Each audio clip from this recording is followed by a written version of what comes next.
खबर। दिल्ली दंगे से जुड़े बहुचर्चित आईबी अधिकारी अंकित शर्मा हत्याकांड में दिल्ली की कड़कड़डूमा कोर्ट ने बड़ा फैसला सुनाया है और आम आदमी पार्टी के पूर्व पार्षद ताहिर हुसैन को उम्र कैद की सजा सुनाई है। अदालत ने ताहिर हुसैन के साथ नाजिम, कासिम, जावेद और अनस को भी हत्या, आपराधिक साजिश और अन्य गंभीर धाराओं में दोषी ठहराया। सजा पर बहस के दौरान अभियोजन पक्ष ने इस हत्या को पूरी तरीके से सुनियोजित, बेहद निर्मम और समाज में दहशत फैलाने वाला अपराध बताया।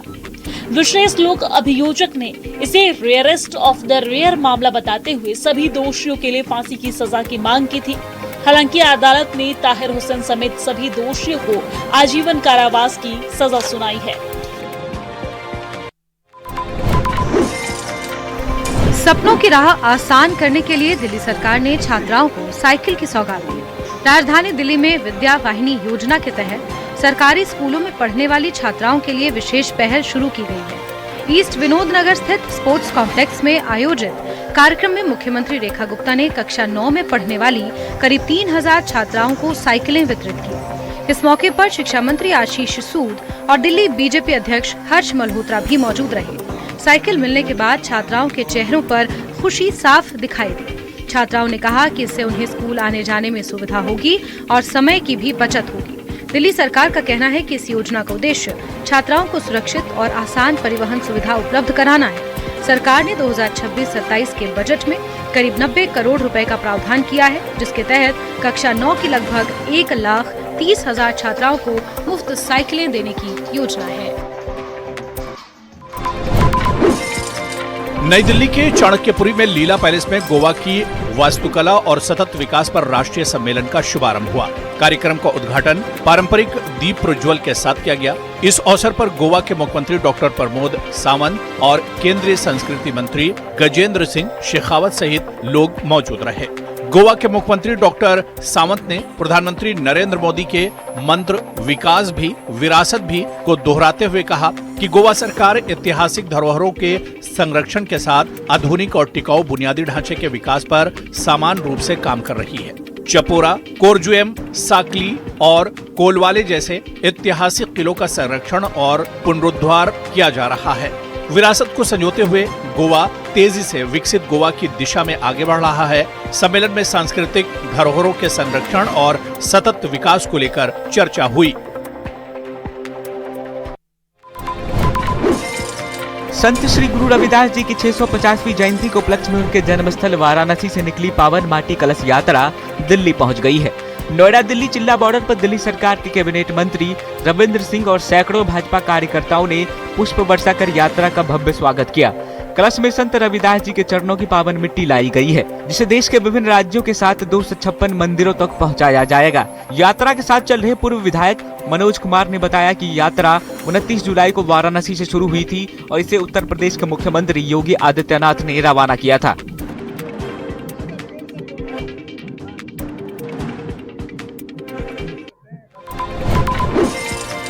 दिल्ली में शिव भक्त और कांवड़ियों का आना शुरू हो गया है। श्रावण मास में कांवड़िया हरिद्वार से जल लेकर अपने अपने घरों की ओर जाते हैं। ऐसे में राजधानी दिल्ली में सैकड़ों जगह पर शिव भक्त और कांवड़ियों के लिए उनकी सेवा के लिए कैंप लगाए जाते हैं। पिछले साल से दिल्ली सरकार ने कैंप चालकों को आर्थिक मदद देना शुरू किया है। प्रशासन ने सुरक्षा, यातायात और साफ सफाई के विशेष इंतजाम किए हैं। दिल्ली में श्रद्धा, सेवा और भक्ति का ये संगम सावन के धार्मिक उत्साह को शानदार बना रहा है। हम 23 तारीख को चले थे हरिद्वार से। और अभी कितना सफर और तय करना है? अभी 10 दिन लग जाएगा हमारे। यहाँ से कितनी दूर है जहाँ आपका घर है? यहाँ से खाटू श्याम पड़ जाएगा हमारे 300 किलोमीटर।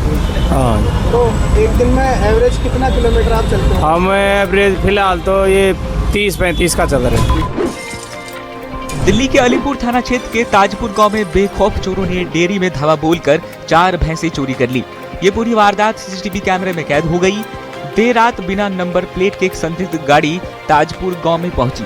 चोरों ने करीब 1 घंटे तक इलाके की रेकी की और फिर योजनाबद्ध तरीके से डेयरी को निशाना बनाया। इस दौरान चोरों ने अपने साथ लाए धारदार औजार से कुछ ही सेकंड में डेयरी का ताला काट दिया और चारों भैंसों को वाहन में लादकर फरार हो गए। वारदात के बाद डेयरी मालिक और ग्रामीणों में भारी नाराजगी है। ग्रामीणों ने जल्द से जल्द चोरों की गिरफ्तारी और पशुओं की बरामदगी की मांग की है। मेरी भैंस 2 बजे से 2 बजे के मेरे कैमरे में चेक करे हमने किया है कि 2 बजे चोरी हो चुकी है। तो सुबह हम 4 बजे आए, सुबह देखा कि सारा गेट और तार सब टूटे हुए थे और सामने ही मतलब बिल कितनी बिल पड़ी थी सारी खुली हुई, 3 भैंस और 1 मिठाई की 4 भैंस टोटल चोरी हो चुकी है। दिल्ली के जंतर मंतर पर छात्रों के प्रदर्शन के दौरान 20 जुलाई को हुई हिंसा पर दिल्ली पुलिस की तरफ से दावा किया जा रहा है कि 20 जुलाई को हुई हिंसा वाले दिन आगे बढ़ती भीड़ से हुई झड़प में करीब 200 पुलिसकर्मी घायल हुए। इतना ही नहीं, इस दौरान 15 पुलिस की गाड़ियां क्षतिग्रस्त हुई, जबकि 60 से ज्यादा प्रदर्शनकारी घायल हुए। पुलिस का कहना है कि जांच के लिए 100 सीसीटीवी को खंगाला गया है। पुलिस के मुताबिक सीसीटीवी फुटेज में बैरिकेड तोड़ती भीड़ नजर आई, जिसने पुलिस पर पथराव भी किया और पुलिस वाहनों में तोड़फोड़ भी की गई। इतना ही नहीं, पुलिसकर्मियों पर पेपर स्प्रे का इस्तेमाल भी किया गया था और इस दौरान सरकारी और निजी संपत्ति को नुकसान पहुंचाया गया। वहीं प्रदर्शन के दौरान घायल हुए पुलिसकर्मियों के परिजनों ने भी प्रेस कॉन्फ्रेंस कर इसकी जानकारी दी और इंसाफ की मांग की। एक छोटी सी बात, फिर बहस और देखते ही देखते दुकान में मच गया तांडव। दरअसल दिल्ली के मुनीरका इलाके में दबंगों की गुंडागर्दी का मामला सामने आया है, जहां पूजा सामग्री की दुकान में घुसकर दुकानदार के साथ मारपीट की गई। पूरी घटना दुकान में लगे सीसीटीवी कैमरे में कैद हो गई, जिसका वीडियो अब सोशल मीडिया पर खूब वायरल हो रहा है। बताया जा रहा है कि किशनगढ़ थाना क्षेत्र में स्कूटी हटाने को लेकर दुकानदार और एक युवक के बीच कहासुनी हुई थी। आरोप है कि युवक ने फोन कर अपने कई साथियों को बुला लिया और सभी ने दुकान में घुसकर दुकानदार पर हमला कर दिया। सीसीटीवी में आरोपी दुकानदार को पीटते और दुकान में तोड़फोड़ करते नजर आ रहे हैं। हमले में दुकानदार चंद्रगुप्त गौतम घायल हो गए। पीड़ित की शिकायत और वायरल वीडियो के आधार पर पुलिस मामले की जांच कर रही है और आरोपियों की पहचान की जा रही है। 7, 6, 5, 4, 3, 2, उत्तर प्रदेश में हैंडबॉल को नई पहचान देने की तैयारी शुरू हो गई है। Uttar Pradesh pro handball league के दूसरे सीजन का आगाज जनवरी 2027 में लखनऊ में होगा। इस मौके पर लीग के नए लोगों का भी अनावरण किया गया। दूसरे सीजन में कुल 8 टीमें हिस्सा लेंगी, जिसमें पहली बार लखनऊ की टीम भी शामिल होगी। खिलाड़ियों का पंजीकरण 15 अगस्त से शुरू होगा, जबकि सितंबर और अक्टूबर में गोरखपुर, अयोध्या और लखनऊ में चयन ट्रायल आयोजित किए जाएंगे। चयनित खिलाड़ियों की नीलामी दिसंबर 2026 में वाराणसी में होगी। लीग की विजेता टीम को 2.5 लाख रुपए और उप विजेता को 1.5 लाख रुपए का पुरस्कार मिलेगा। हर टीम में 18 खिलाड़ी होंगे, जिनमें 9 उत्तर प्रदेश और 9 अन्य राज्यों के खिलाड़ी शामिल होंगे। आयोजकों का कहना है कि लीग का मकसद प्रदेश में हैंडबॉल को बढ़ावा देना और नई प्रतिभाओं को राष्ट्रीय स्तर तक पहुंचाना है।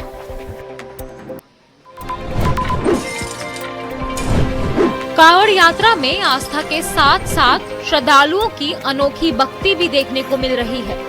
मुजफ्फरनगर में ऐसी ही एक खास कांवड़ लोगों के आकर्षण का केंद्र बनी हुई है। हरिद्वार की हर की पौड़ी से गंगा जल लेकर दिल्ली के शालीमार जा रहे शिव भक्त विकास कुमार ने अपनी कांवड़ को 10-10 रुपए के नोटों से सजाया है। करीब 7,000 रुपए के नोटों से तैयार की गई ये कावड़ रास्ते से गुजरने वाले लोगों का ध्यान खींच रही है। अनोखी कावड़ को देखने के लिए श्रद्धालुओं की भीड़ जुट रही है और लोग इसके साथ फोटो और वीडियो बनाते नजर आ रहे हैं। विकास कुमार के मुताबिक उन्होंने ये कावड़ अपने माता पिता की खुशी और आस्था के लिए तैयार की है। उनका कहना है कि यात्रा के दौरान प्रशासन की ओर से श्रद्धालुओं के लिए बेहतर व्यवस्थाएं भी की गई है।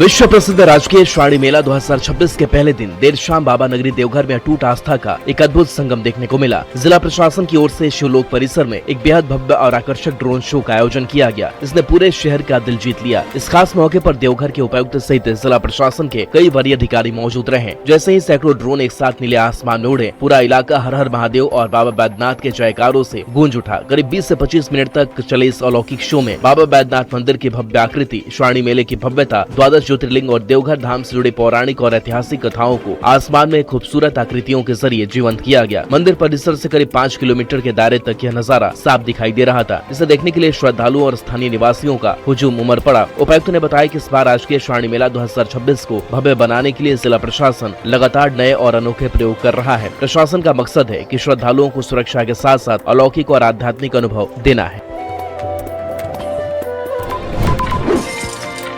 रात का अंधेरा, 2 चोर और 1 कैमरा। ग्रेटर नोएडा में चोरी की एक वारदात सीसीटीवी में कैद हुई है। मामला कासना थाना क्षेत्र के सिरसा गांव का है, जहां देर रात 2 चोर घर के बाहर खड़ी स्प्लेंडर बाइक को अपना निशाना बनाकर फरार हो गए।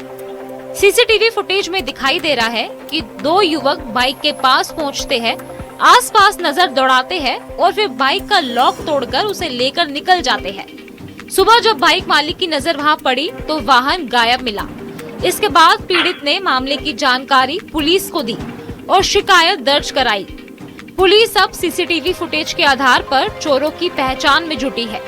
वहीं लगातार सामने आ रही चोरी की घटनाओं के बाद स्थानीय लोगों ने रात में पुलिस गश्त बढ़ाने की मांग की है।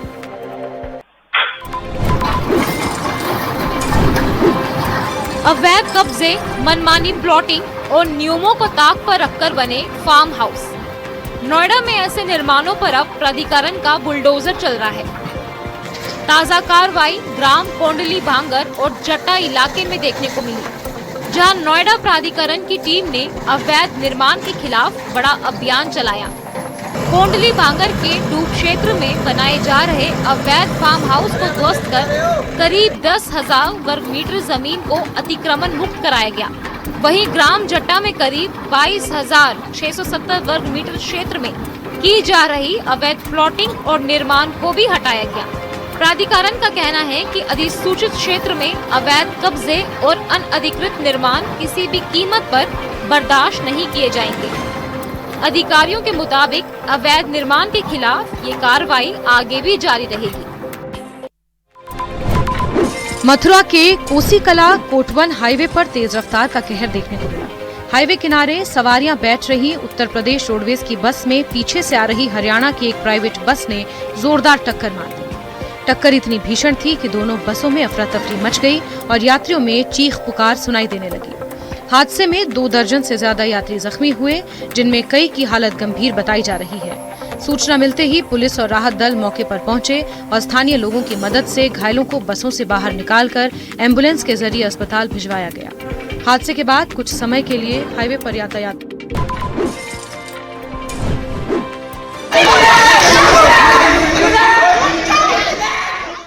पौष इलाके की सड़क, दिन दहाड़े हंगामा और हाथों में लाठी डंडे लिए कुछ लोग। गुरुग्राम के सेक्टर 67 में मारपीट का एक वीडियो सामने आया है, जिसमें RWA जॉइंट सेक्रेटरी दंपति के साथ कथित तौर पर हमला होता दिखाई दे रहा है। आरोप है कि कूड़ा डालने को लेकर शुरू हुआ विवाद देखते ही देखते हिंसा में बदल गया।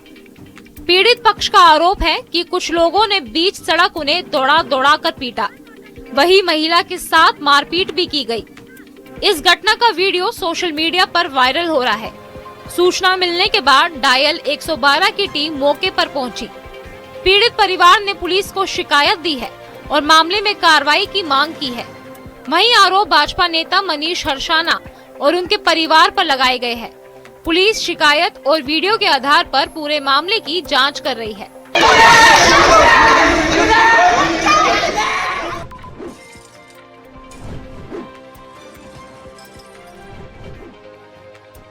चोरी की ऐसी तस्वीरें आपने शायद ही देखी होंगी, जहां चोरों ने किसी गहने या नकदी पर नहीं बल्कि बैंक के बाहर लगे एसी पर हाथ साफ कर दिया।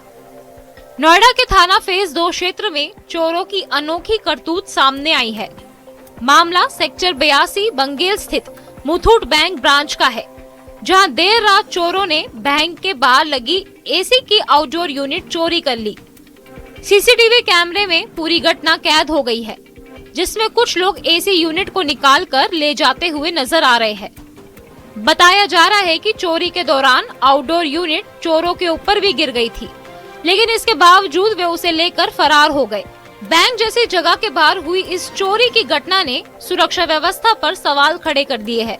फिलहाल पुलिस सीसीटीवी फुटेज के आधार पर चोरों की पहचान करने में जुटी है और मामले की जांच जारी है।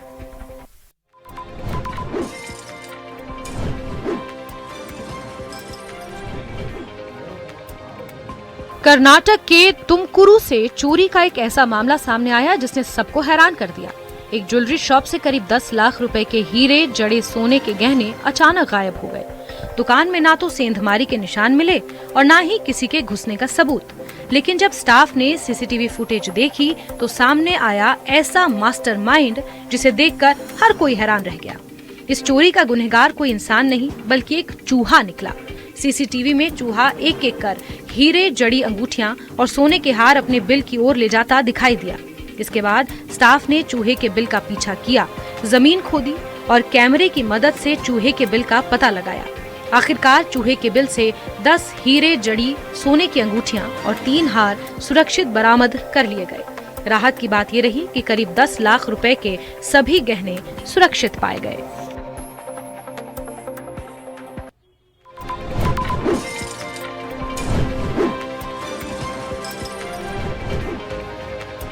शहर के बीचों बीच स्थित प्रतिष्ठित एक ज्वेलर्स में लूट की एक बड़ी वारदात नाकाम की गई। हथियार से लैस 2 अपराधी ग्राहक बनकर दुकान में दाखिल हुए और सोने की चेन देखने लगे। मौका मिलते ही बदमाशों ने हथियार निकालकर पूरी चेन की पेटी के साथ लूट का प्रयास किया, लेकिन कारोबारी ने अद्भुत दिलेरी दिखाते हुए अपराधियों के मंसूबों पर पानी फेर दिया। यह पूरी वारदात दुकान में लगे सीसीटीवी में कैद हो गई। दिन दहाड़े हुई इस घटना से स्थानीय सर्राफा कारोबारियों में गहरा आक्रोश है। व्यवसायियों ने पुलिस प्रशासन से बदमाशों की त्वरित गिरफ्तारी और बाजारों में कड़ी सुरक्षा मुहैया कराने की मांग की है।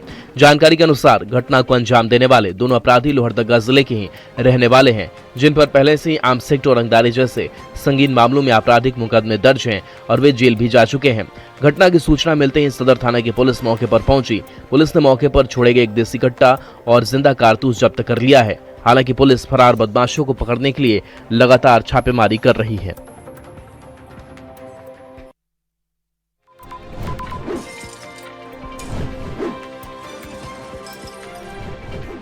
रात का सन्नाटा, सड़क पर खड़ा तेंदुआ और अचानक रोशनी पड़ते ही जंगल की ओर दौड़ता जंगली शिकारी। हरियाणा के यमुनानगर में तेंदुए की मौजूदगी ने एक बार फिर लोगों की चिंता बढ़ा दी है। मामला छछरौली क्षेत्र का है, जहां देर रात करीब 11 बजे छछरौली पुल पर एक तेंदुआ बैठा दिखाई दिया। बताया जा रहा है कि ये जगह आबादी वाले इलाके से महज 50 मीटर से भी कम दूरी पर है। गुजर रही एक गाड़ी की हेडलाइट जैसे ही तेंदुए पर पड़ी, वो तुरंत पुल से नीचे उतरा और जंगल की तरफ भाग गया। इस पूरी घटना का वीडियो हरियाणा यूथ कांग्रेस के उपाध्यक्ष महबूब गुर्जर ने अपने मोबाइल में रिकॉर्ड किया, जो अब सोशल मीडिया पर वायरल हो रहा है। लगातार सामने आ रही तेंदुए की गतिविधियों से इलाके के लोगों में डर का माहौल है। मकामी लोगों ने वन विभाग से गश्त बढ़ाने और तेंदुए को सुरक्षित रेस्क्यू करने की मांग की है।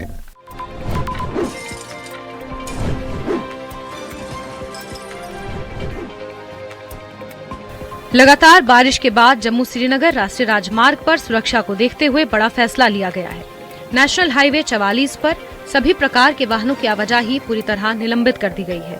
राष्ट्रीय राजमार्ग प्राधिकरण सड़क चौड़ीकरण के साथ साथ पहाड़ियों से लटके ढीले मलबे को हटाने का काम भी करेगा, ताकि भविष्य में भूस्खलन जैसी घटनाओं का खतरा कम किया जा सके। इसी वजह से उधमपुर के जखौनी से बनिहाल की नवयुग टनल तक यातायात पूरी तरह बंद रहेगा। प्रशासन ने नगरोटा और काजीगुंड से आगे किसी भी वाहन को जाने की अनुमति नहीं देने के निर्देश जारी किए हैं। ट्रैफिक पुलिस ने यात्रियों से अपील की है कि यात्रा शुरू करने से पहले ट्रैफिक एडवाइजरी जरूर देखें और प्रशासन की ओर से जारी निर्देशों का पालन करें, ताकि किसी तरह की असुविधा से बचा जा सके।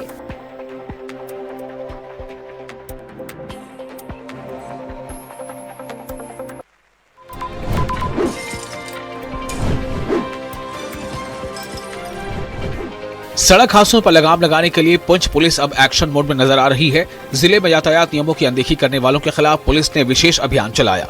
पुंछ शहर के नाका वाले चौराहे पर SSP Poonch Shafqat Hussain but की अगुवाई में पुलिस ने नाका लगाकर वाहनों की जांच की। इस दौरान नियमों का उल्लंघन करने वाले कई वाहन चालकों पर कार्रवाई की गई। दर्जनों वाहनों के चालान काटे गए, जबकि कुछ वाहनों को जब्त कर थाने पहुंचाया गया। अभियान के दौरान पुलिस अधिकारियों ने वाहन चालकों, खासकर युवाओं से यातायात नियमों का पालन करने की अपील की। पुलिस का कहना है कि सड़क हादसों को कम करने और लोगों की सुरक्षा सुनिश्चित करने के लिए इस तरह की कार्रवाई आगे भी जारी रहेगी। अधिकारियों ने लोगों से हेलमेट पहनने, सुरक्षित ड्राइविंग करने और नियमों का पालन करने की अपील की है।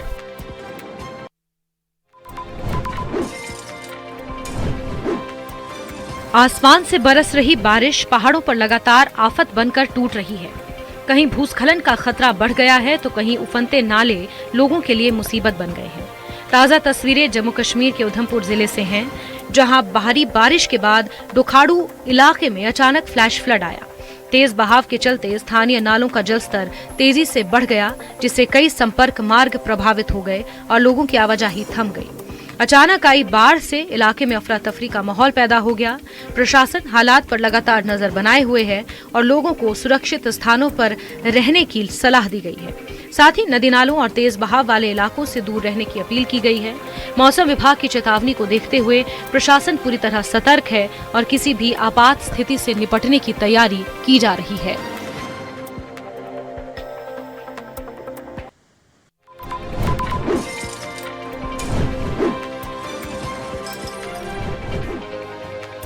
तेज रफ्तार, एक जोरदार टक्कर और फिर सड़क पर मची अफरा तफरी। जम्मू कश्मीर के गांदरबल जिले के सड़क हादसे के हैरान करने वाली तस्वीर सामने आई है।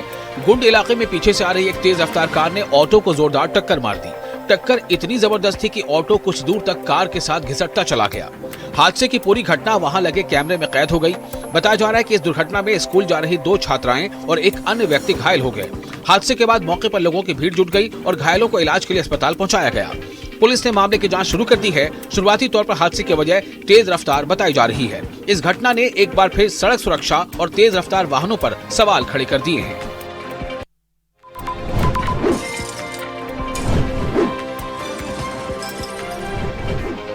ये तस्वीरें किसी नाले की नहीं बल्कि जम्मू कश्मीर के डोडा जिले की एक सड़क की है, जहां बारिश ने हालात बिगाड़ दिए हैं।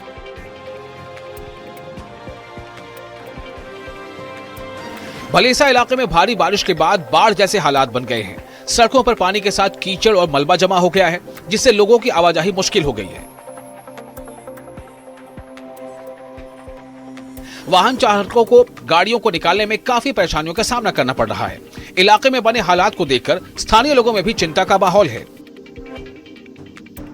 लोगों का कहना है कि अचानक आए पानी के तेज बहाव से रोजमर्रा की गतिविधियां प्रभावित हुई हैं।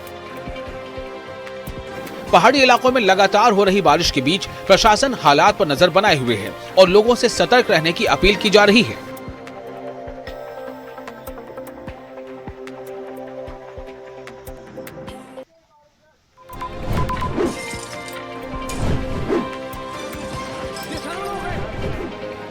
पहाड़ों पर लगातार बरस रही बारिश ने आस्था की राह पर भी ब्रेक लगा दिया है। जम्मू कश्मीर में भारी बारिश का असर श्री अमरनाथ यात्रा पर साफ दिखाई दे रहा है। लगातार बारिश के चलते बालटाल मार्ग पर फ्लैश फ्लड जैसे हालात बन गए, जिसके बाद प्रशासन ने एहतियातन इस मार्ग से यात्रा को तत्काल प्रभाव से रोक दिया है। पवित्र गुफा और आसपास के इलाकों में अचानक पानी का बहाव बढ़ने से कुछ देर के लिए अफरा तफरी का माहौल बन गया। हालांकि सुरक्षा एजेंसियों ने हालात को संभाल लिया। अधिकारियों का कहना है कि श्रद्धालुओं की सुरक्षा सर्वोच्च प्राथमिकता है और मौसम सामान्य होने तक किसी को आगे जाने की अनुमति नहीं दी जाएगी। गौरतलब है कि पहलगाम मार्ग पहले से ही बंद है। ऐसे में अब बालटाल मार्ग रुकने से अमरनाथ यात्रा पूरी तरह प्रभावित हो गई है। प्रशासन ने श्रद्धालुओं से सुरक्षित स्थानों पर रुकने और जारी एडवाइजरी का पालन करने की अपील की है।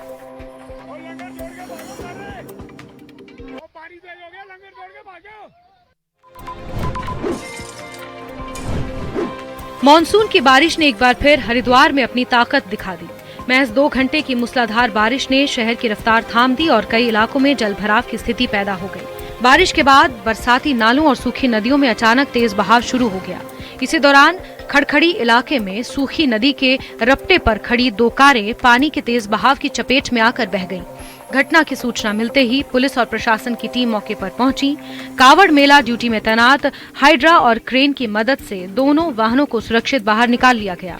राहत की बात ये रही कि इस घटना में कोई जनहानि नहीं हुई है। प्रशासन ने लोगों से बरसाती नालों, रपटों और तेज बहाव वाले क्षेत्रों से दूर रहने और मौसम को देखते हुए ही यात्रा करने की अपील की है। मॉनसून की बारिश ने पंजाब के लुधियाना में नगर निगम के इंतजामों की पोल खोल दी। भारी बारिश के बाद शहर के कई इलाकों में जलभराव हो गया। वहीं गुरुदेव नगर में अचानक सड़क धंसने से बड़ा हादसा होते होते टल गया। सड़क के धंसते ही वहां से गुजर रही एक कार गहरे गड्ढे में फंसकर पलट गई। चालक किसी तरह सुरक्षित बाहर निकल आया, जबकि कार पूरी तरह गड्ढे में फंसी रही। सूचना मिलने पर मौके पर पहुंची टीम ने क्रेन की मदद से वाहन को बाहर निकाला। उधर शहर के कई अन्य इलाकों में भी जलभराव के कारण लोगों को भारी परेशानी का सामना करना पड़ा। मॉडल टाउन रोड पर पानी से भरे गड्ढों में कई ई रिक्शा पलटने की घटनाएं भी सामने आई हैं। लगातार बारिश के बीच शहर की सड़कों और जल निकासी व्यवस्था पर सवाल खड़े हो रहे हैं।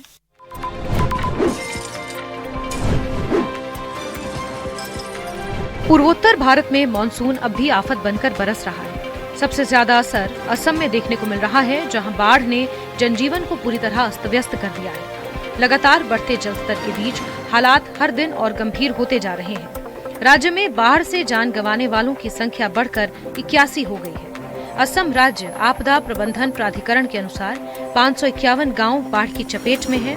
3,31,000 से ज्यादा लोग प्रभावित हुए हैं।